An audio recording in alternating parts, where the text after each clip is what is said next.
Pangulong din nila nung nakita sa mga balita lokal. Surveillance testing sa tanan nga pulis ang Bacolod City Police Office mag-aumpisa subong adlaw. Kapulisan sa Nokpo nga nagpositibo sa COVID-19 naglambot na sa 73. Sa mga balita national, Senator Leila de Lima gindiagnose nga may mini-stroke. Samtang kasugtanan sa tunga ni Presidente Duterte kay Chinese President Xi Jinping ginpanginawala sang Malacañang. May nga Bacolod, may nga bugos nga bahin sang Western Visayas. Welcome na sa Aksyon Balitang Bayan Numero 1 karon nga adlaw Sabado, Abril 24, 2021. Sa ngalan ni Aksyon Boy Duran, ini naman si Aksyon Eden Aboso. Detalye sa mga balita lokal pagkatapos gid lamang sini.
Ka-aksyon. Happy Saturday. Kay Sir Alex Montesa, of course, good morning. Kay Baryoga Ray, good morning man. Kay Ephraim Arus, good morning man. Wow! Ma'am Kelly Jelly, good morning. Maing Action Boy na siniden kay Mr. B-Boy Villasor of CMO Sectoral, also sa family niya sa Barangay Pandanon, DSB, kag sa tanan nga members ng EFC. Wow! Thank you, Ma'am Kelly Jelly, for sending 100 stars. Yes. Damo gini mabuligan, especially subong nga adlaw. Kay subong na to ang Mobile Community Pantry sang Aksyon Radyo Bacolod. Kay Kay Adfe Caceres, good morning man. May brownout 6 a.m. to 6 p.m. Yes, may scheduled brownout subong. Check nyo lang sa Facebook page sa Aksyon Radio Bacolod. Kaya post na ko ano nga mga areas ang apektado. Kaya Jesseline Andrada Changson, good morning man. Kag sa tanan naton yung mga tagpalamati, hambal ni Ma'am Kelly Jelly. Sa sister niya ko na si Jenalie Dialagdon, get well soon. Sa ila ko ni Ma'am Vanessa Mayo. Sir Noel Amar, Sir Alex Monteza, kay Sir Michael June Season. Of course, kumpare Bia Jonathan and EFC President Dennis Richard Tiboroma. Do wala naman siya, oh. Kuhaan ka na sa post mo karon. Kaya Sir Joval Trinidad, good morning man. Monitoring ko na, of course, from Cabancalan City. Salamat. Kay Lloyd Tano Rino, good morning man.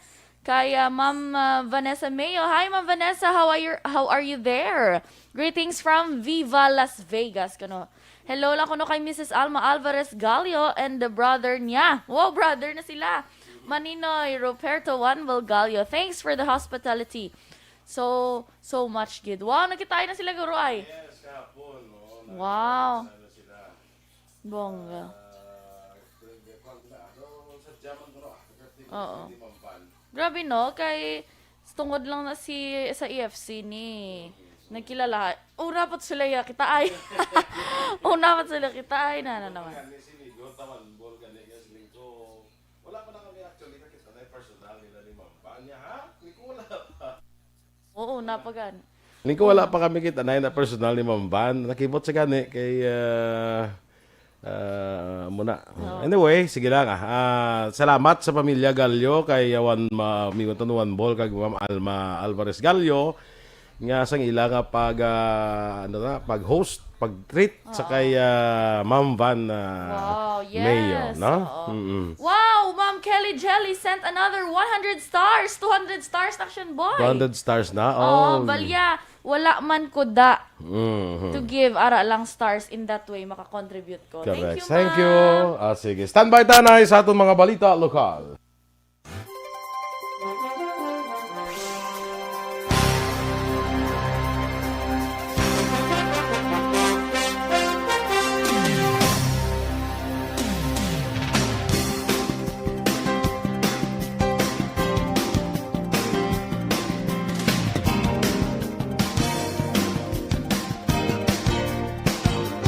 Aksyon!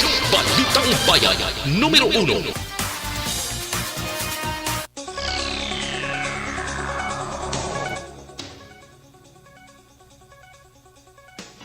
Aksyon Radio Philippine Standard Time, las 6:08, sa detalye na sa aton mga balita lokal. Karon nga adlaw, Abril 24, mag-aumpisa ang surveillance testing sa tanan nga pulis ang Bacolod City Police Office. Suno kay Dr. Chris Sorongon, Deputy for Medical sa Bacolod Emergency Operations Center. Karon nga weekend, kag sa masunod nga weekend, gintala na ang surveillance testing sa 700 ka pulis ang BCPO.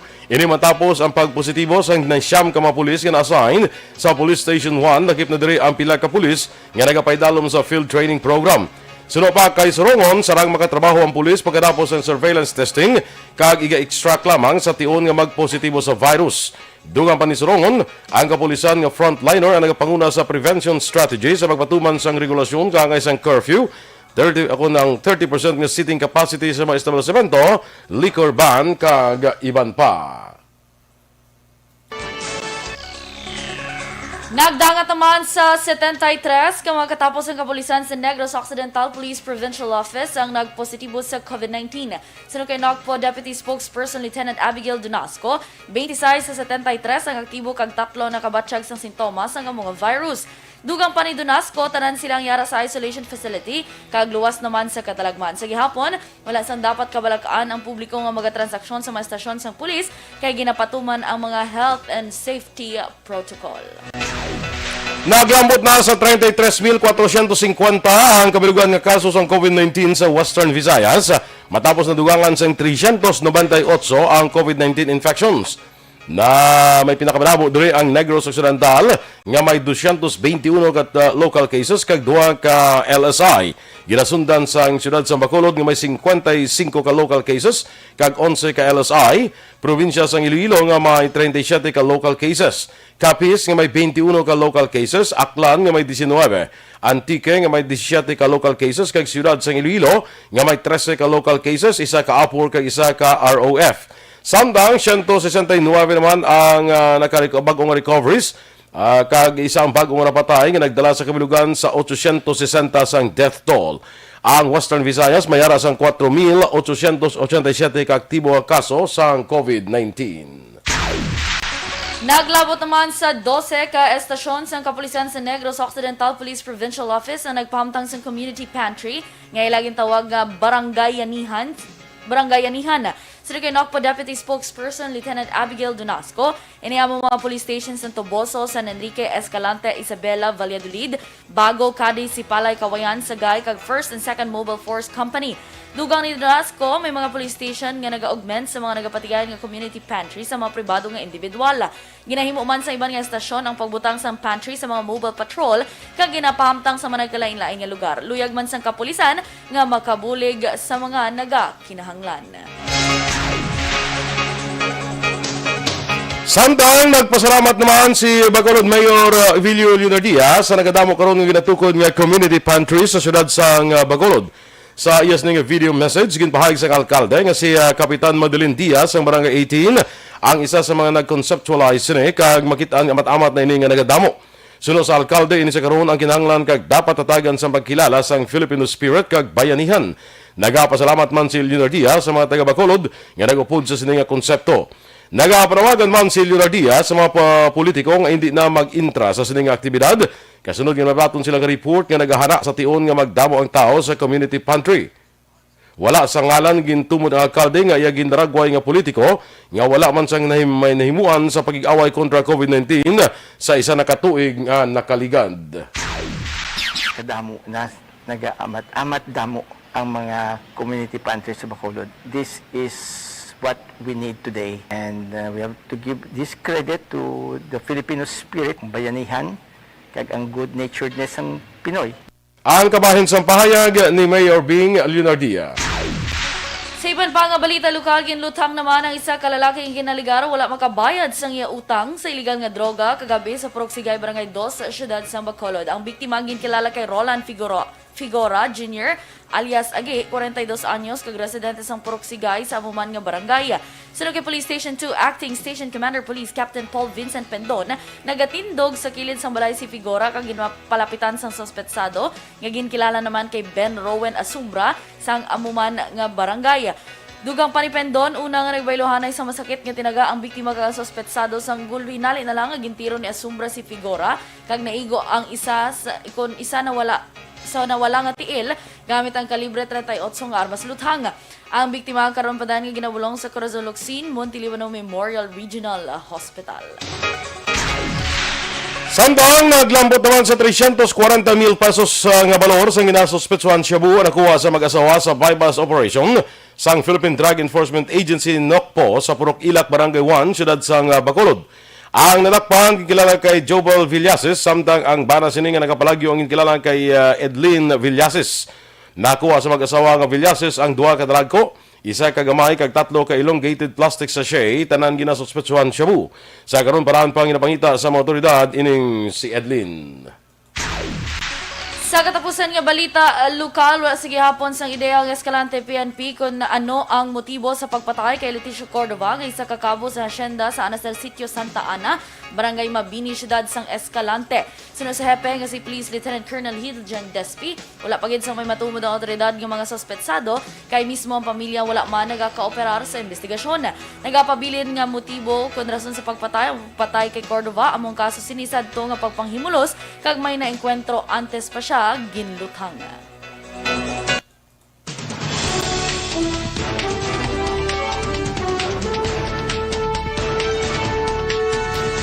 Senator Leila de Lima gin-diagnose nga may mini-stroke. Samtang kasugtanan sa tunga ni Presidente Duterte kag Chinese President Xi Jinping ginpanghiwala sang Malacañang. Ang detalye sa aton mga balita lokal sa pagbalik sang Aksyon Balitang Bayan Numero 1.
tita, beautiful auntie. Hello, Tita Mimi Martinez, Tita Margie Duran, Uncle Victor Martinez. Dira sa Tampa, Florida, and sa akong nga mga cousins. Hello! Sa kay Jose Herson Lapinig Junio, good morning man. From Stone Heaven, Granada. Adfe Caceres, thanks gid ko no. Ella Natibuok, Edgina, good morning. Belated happy birthday kay Schindler Winsley. Grabe nga pangalan ba?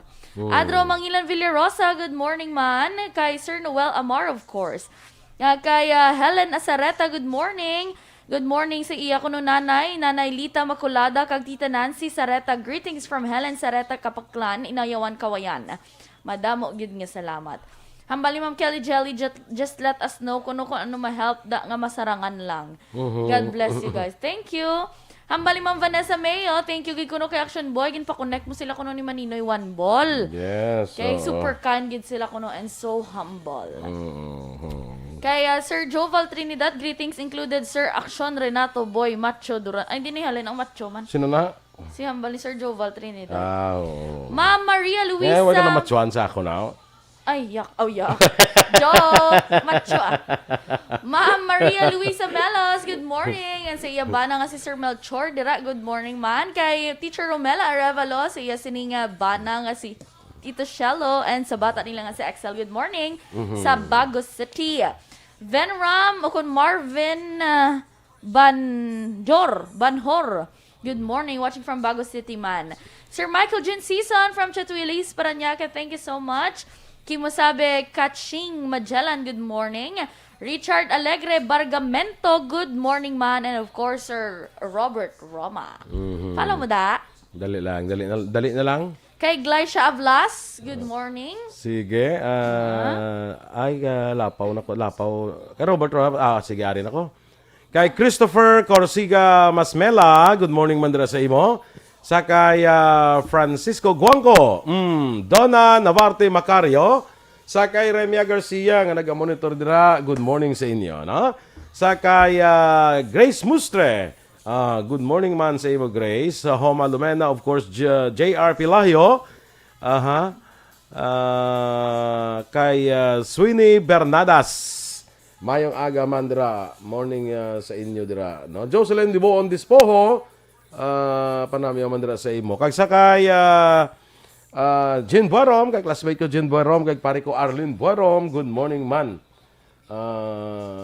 Sige, siling ni One Ball niya. It's a great pleasure meeting you, Miss Vanessa Mayo. A safe flight. Kaya mabalik na subong si Ma'am Van sa Kwan, sa Minnesota. Abi ko anay balatag mga tag 30 minutes, 25 minutes na nga flight. Kalay-layo wala. Gali tag 3 to 4 hours galing ang flight gali na. Oo, amo nang bali action Fred, bang bang bang. Bang bang bang. South Surfer, bang bang bang bang. Kalayo gali na ako naling ka sa Minnesota pa Las Vegas, no? Oo, bala. Kaya abi ko tagid na yung mga 25 to 30 minutes lang ang flight. Oo, abi ko mga ni-search ko gid.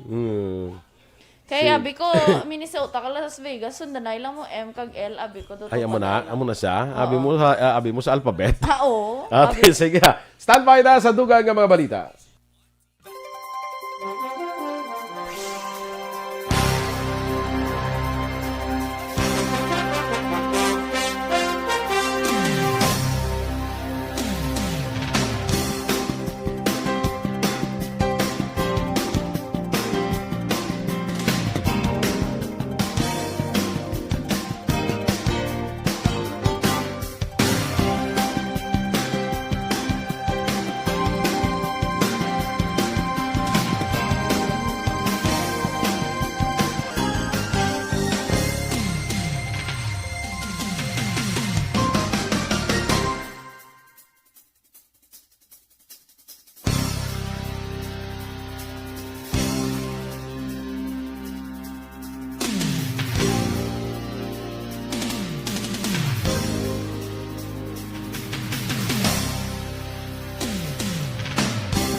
Balitang Bayan, Numero 1.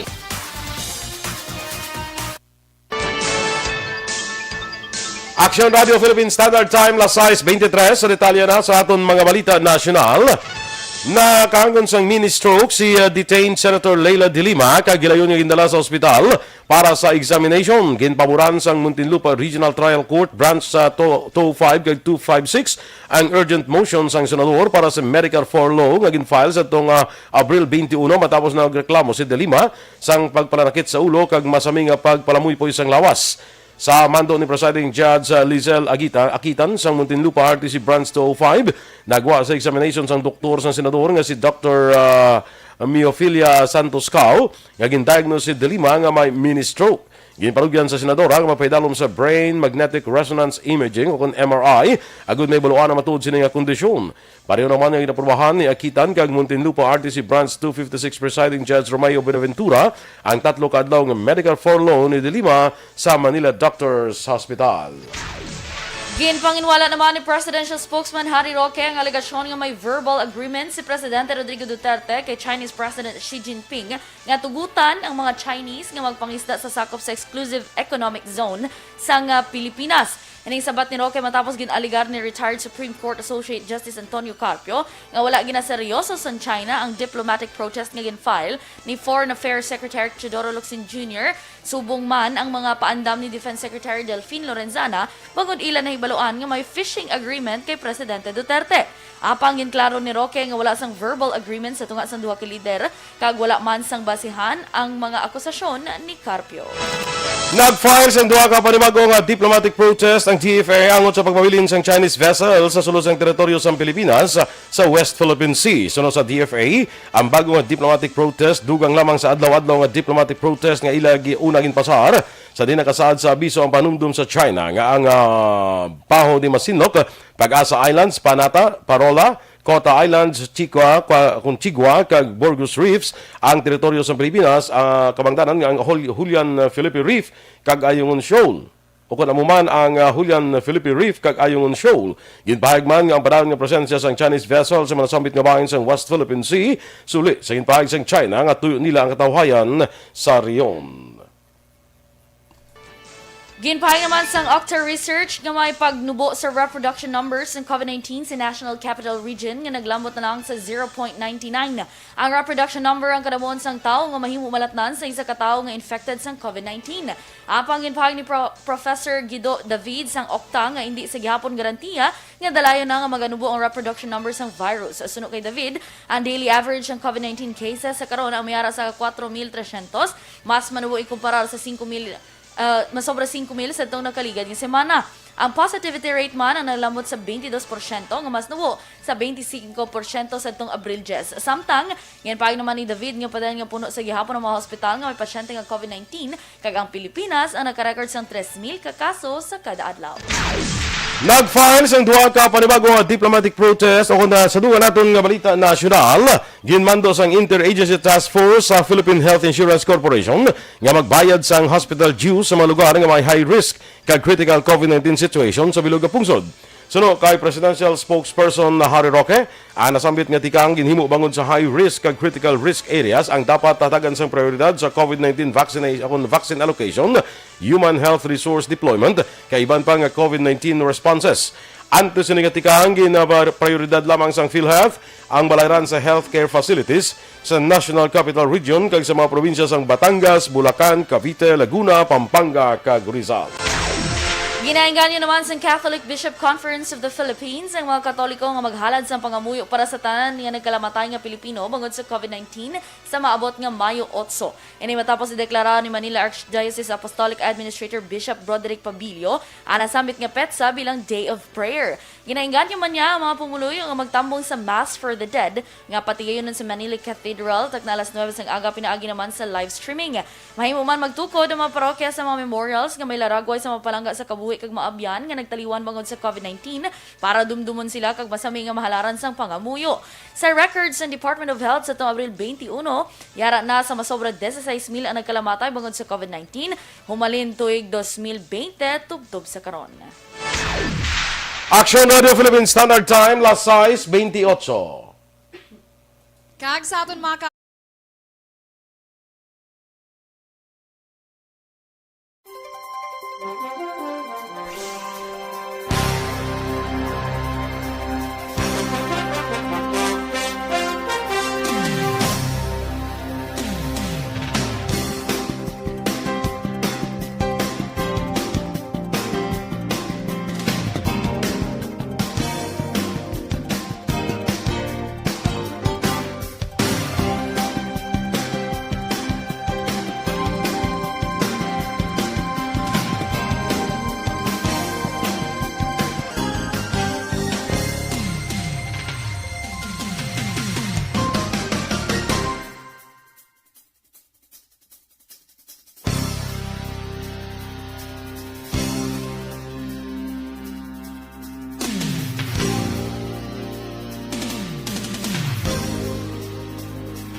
Inyagit mapatihan na aton mga balita diri sa Aksyon, Balitang Bayan Numero 1. Balikay kita karon sa Aksyon Balita Morning Edition sa alas 7. Standby na sa Action Report, second portion, upod ka Aksyon, Fred Salanga. Ang inyo din nga news team, Aksyon, Eden Abos. Kag-Aksyon, Boy Duran. Una sa balita, una sa Aksyon, sa Bacolod Aksyon Radio.